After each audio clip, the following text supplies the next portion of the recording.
pieces. So today's speech, it is an educational speech. It is the second in a series of speeches on principles of creating, writing, and delivering a speech. This is a speech to inform on the building a speech based on the audience and purpose of your speech. Please welcome to the stage Jerry Marino. The title of the speech is How to Create, Write, and Deliver a Speech, Part 2, which is to build on your message.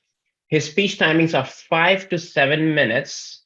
Please welcome to the virtual stage Jerry Marino.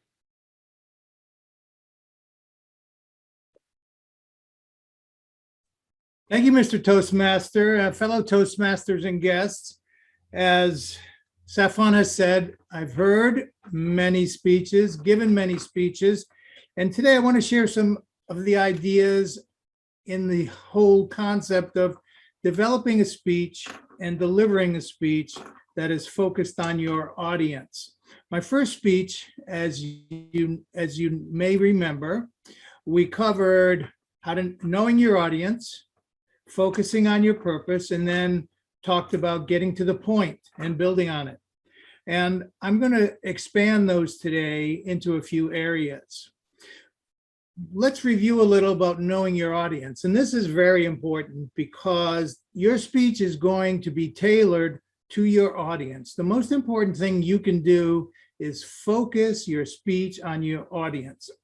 Are you speaking to a young, an older audience, or a mixed age group? Because their experiences will be relevant to what you say. Is this a high income, medium income, low income? Low income people are not going to be interested in how to defer taxes. They're going to have different needs and goals. What are their interests? Are they interested in what you're going to talk about, or can you use metaphors and examples from their area of interest? For example, last week we talked about football fever. Now, I know a lot of people weren't interested in that. So if I were to use those examples in a speech, I'm going to lose some people. What professions are there? We have many scientists in our group. They can speak to the scientific level, and the knowledge of their topic for the scientists is going to be much better than us non-scientists. What is their motivation? This is the most important, because if you're going to move people, you have to know what motivates them. What are their needs and goals?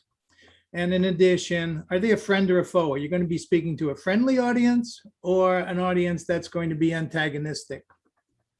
We're friendly here at Toastmasters, but every once in a while we come up with antagonistic topics that people may not agree with. So you have to understand how that's going to affect your group.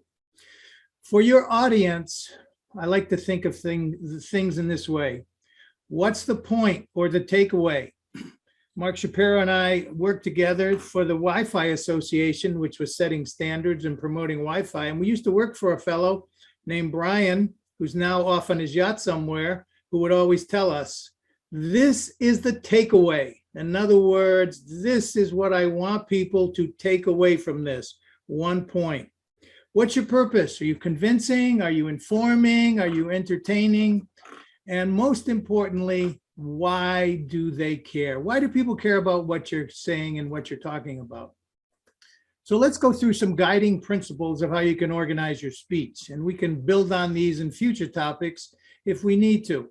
First of all, don't make me think. Don't make very complex arguments and very complex statements that your audience has to pause, because anytime you make your audience ask a question in their mind, you lose them for a period of time. Don't make me think. Say things I'm going to agree with, then build logically from those points. It's important to understand that if you make somebody think, you make somebody pause, they're going to have a hard time following you eventually. This includes things like using jargon, like we talked about. I may be the gobbledygook guru, but I'm not going to use jargon or gobbledygook when I talk to you. I could use a number of terms, but if my audience are scientists, they might understand me. If my audience are military people, they might understand me. It's important to don't make me think, define your terms, and don't use jargon.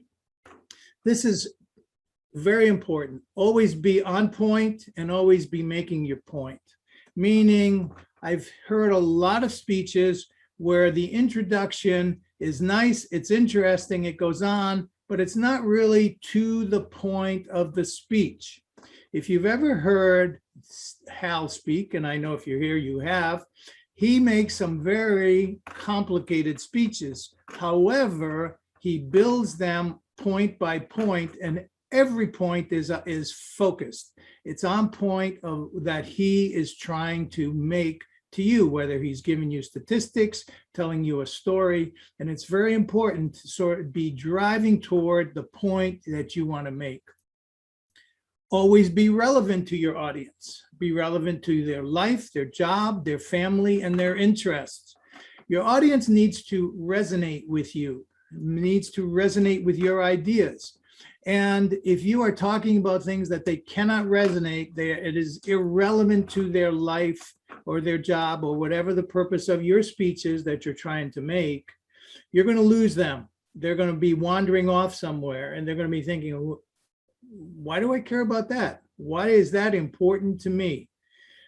For instance, we just had an infrastructure bill passed, and most people don't even know what infrastructure is. You couldn't define it. However, they understand, I want better roads. I want my kids to be drinking clean water. I want to have childcare so I can go back to work.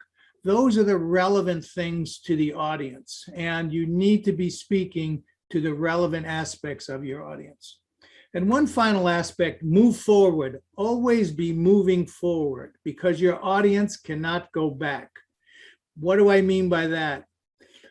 When you're making a point and when you're talking about something, when you refer back to something like when you're making 2 points, you say point 1, point 2, and you use a term like the former or the latter. Now I got to go backwards and think, well, what was the former point? What was the latter point? Your audience can't go back. Every time you have to make them think and go back, you are losing them for a period of time. So let's review. To craft an effective speech, know your audience, know your purpose, and know why they should care. Don't make me think. Don't make me put together complex arguments. You'll lose me. Always be on point and always be making your point.